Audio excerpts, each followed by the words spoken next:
அன்பு சகோதரர் முன்னாள் மாநில தலைவர் திரு அண்ணாமலை அவர்கள் துவக்கி வைக்கிறார். கோவை மாவட்டம் முழுவதும் கடந்த முறை போலவே 10க்கு 10 என்கின்ற ரீதியிலே நிச்சயமாக தேசிய ஜனநாயக கூட்டணி வெற்றி பெறும். அதில் எந்த மாற்றமும் கிடையாது.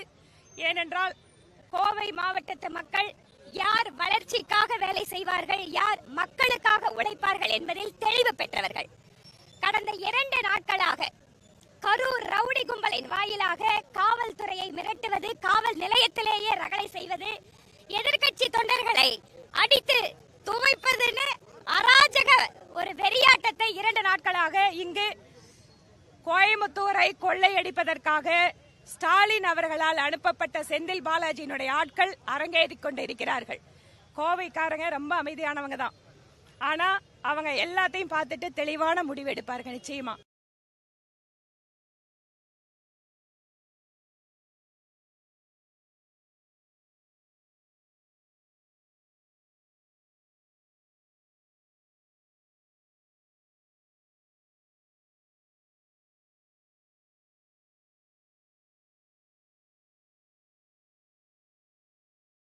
அதனால் 2500 ரூபாய், ஒரு சில தொகுதியில, தெற்கு தொகுதியில 5000 ரூபாய்.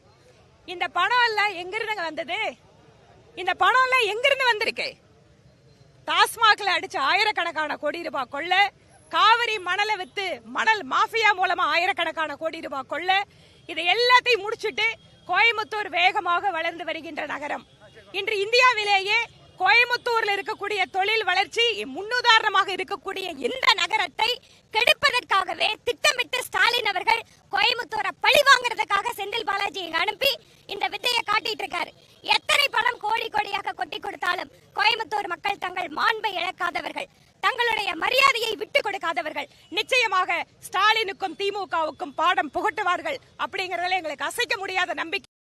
மக்களுக்காக உழைத்துக் கொண்டிருக்கக்கூடிய, மக்களுக்காக அவர்களுடைய வளர்ச்சி திட்டங்களுக்காக பாடுபட்ட தலைவர்கள் எல்லாம் இங்கு தேசிய ஜனநாயக கூட்டணியின் பக்கம் நிற்கிறார்கள். மக்கள் தெளிவாக முடிவெடுப்பார்கள். அதிலும் குறிப்பாக சகோதரிகள் எந்த இடத்திலையும் பாதுகாப்பு இல்லாத நிலையை உருவாக்கிவிட்டு இன்னைக்கு 2500 ரூபாயை தூக்கி போட்டு பெண்களை கவர முடியுமான முயற்சி பண்றாங்க.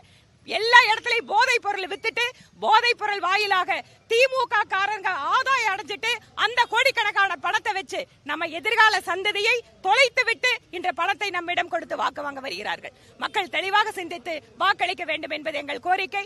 இந்த வாகன பேரணியை துவக்கி வைக்க வந்திருக்கின்ற அன்பு தம்பி அண்ணாமலை அவர்களுக்கும் இந்த நேரத்தில் தேசிய ஜனநாயக கூட்டணியினுடைய அத்தனை தேர்தல் குழு உறுப்பினர்கள் வாயில் அவர்களுடைய சார்பாக எங்களுடைய மனப்பூர்வமான நன்றியை தெரிவித்துக் கொள்கிறோம்.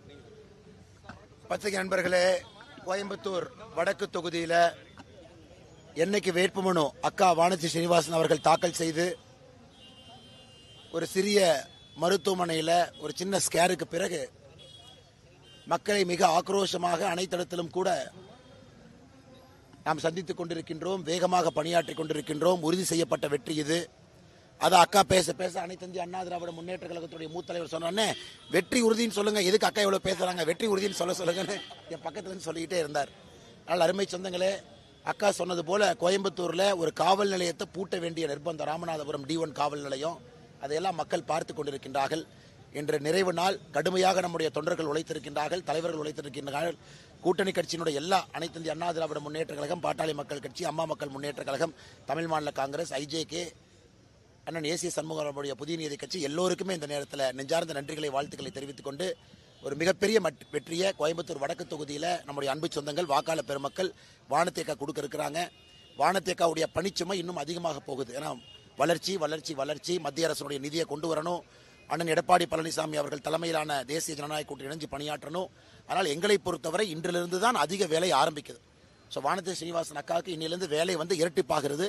அது சந்தோஷமாக அந்த சுமையை எடுத்துக்கொண்டு மக்களுக்கு பணி செய்வதற்கு சிரித்த முகத்தோடு நின்று கொண்டிருக்கின்றார். தமிழக மக்கள் எல்லோரும் தவறாம சிந்தாம வாக்குகளை எங்கெல்லாம் நம்முடைய தாமரை நிற்கிறதோ தாமைக்கு, எங்கெல்லாம் ரட்டளை நிற்கிறதோ ரட்டளைக்கு, எங்கெல்லாம் குக்கர் நிற்கிறதோ குக்கருக்கு, எங்கெல்லாம் மாம்பழம் நிற்கிறதோ மாம்பழத்துக்கு சரியா போடுவாங்க அப்படிங்கிற முழு நம்பிக்கை இருக்கு. ஒரு சரித்திர வெற்றியை மே 4ஆம் தேதி கவுண்டிங் பண்றதுக்கு நமக்கு தெரியும். ஏப்ரல் 23ஆம் தேதி மிகப்பெரிய அளவில் தாய்மார்கள், இந்த முறை மகளிர் சகோதரிகள்லாம் இந்த எலெக்ஷனுடைய கதாநாயகிகளாக, நம்முடைய கதாநாயகர் கதாநாயகி எல்லாமே நம்முடைய தாய்மார்கள் சகோதரிகள் இருக்க போறாங்க. அதையும் பார்க்கத்தான் போறோம். கருத்து கணிப்பு எல்லாமே நீங்க பாத்தீங்கன்னா இப்ப நமக்கு சாதகமா வர ஆரம்பிச்சிருச்சு. ஆரம்பத்தில் கொஞ்சம் மேனிப்புலேட் பண்ணாங்க அப்படி இப்படின்னாங்க. கடந்த 2-3 நாட்களாக எல்லாமே சாதகமா வர ஆரம்பிச்சிருச்சு. இருந்தும் கருத்து கணிப்புகளை என்டிஏவுடைய வேவ் என்ன நீங்க ப்ரெடிக்ட் பண்ணலங்கிறது என்னுடைய ஃபீலிங். என்டிஏவுக்கு ஒரு பெரிய ஒரு வேவ் உருவாயிருக்கு எல்லா இடத்திலும் கூட. அதனால் கருத்து கணிப்புகள் ஒரு ட்ரெண்ட், ஒரு டைரக்ஷன், என்டிஏ மேல போகுது, ஹாஃப் மார்க்கை நோக்கி போகுது, கிராஸ் பண்ணிருச்சுன்னு தான் சொல்றீங்க. மே 4ஆம் தேதி வரும் பொழுது நம்ம கிடைக்கக்கூடிய மெஜாரிட்டியும் மேண்டேட்டும் ஒரு தொகுதியில் நம்முடைய உறுப்பினர்களுடைய வெற்றி மார்ஜினும் பார்க்கும் பொழுது நிறைய பேர் ஆச்சரியப்படுவீங்க. மக்கள் ஜெனரலாக அக்கா சொன்னாங்க, சட்டம் ஒழுங்கு, கஞ்சா புழக்க வழக்கம், ஒரு அமைதியான தமிழ்நாடு, எல்லோரும் இன்புற்றிருந்து வளர்ச்சியை மட்டும் நோக்கமாக கொண்டிருக்கக்கூடிய தமிழ்நாடு, மத்திய அரசோடு இணக்கமாக இருந்து மத்திய அரசுடைய நிதியெல்லாம் முறையாக பயன்படுத்தக்கூடிய தமிழ்நாடு வேண்டும் என்று மக்கள் நினைக்கின்றார்கள். அதன் மே 4க்கு பிறகு அண்ணன் எடப்பாடி பழனிசாமி அவர்கள் தலைமையிலான தேசிய ஜனநாயக கூட்டணி அதை நாங்கள் பூர்த்தி செய்வோம். நன்றிங்கண்ணா.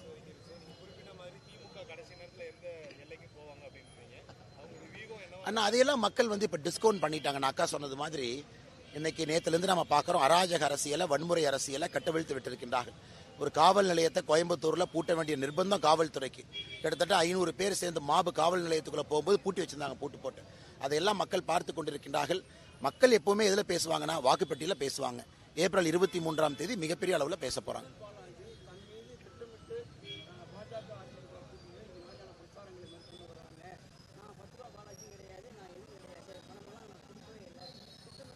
ஆனால் செந்தில் பாலாஜி எப்போ நான் தப்பு பண்ணியிருக்கேன்னு எப்போ ஒத்துக்கிட்டாருன்னா, டிரான்ஸ்ஃபார்மர் ஸ்கேம் இல்லை, புல்லால் சிறை இல்லை, கேஷ் ஃபார் ஜாப் ஸ்கேம் இல்லை, அவர் செய்திருக்கக்கூடிய எந்த தப்பை அவர் ஒத்துருக்கிறார்? எப்பவுமே ஒத்துக்க மாட்டார். காந்தியவாதி மாதிரி பேசுவார், நாளானிக்கு வரைக்கும் காந்தியவாதி மாதிரி தான் இருப்பார். ஏப்ரல் 23 மக்கள் அவருடைய முகத்திரையை கிழிப்பார்கள். நன்றிங்கண்ணா.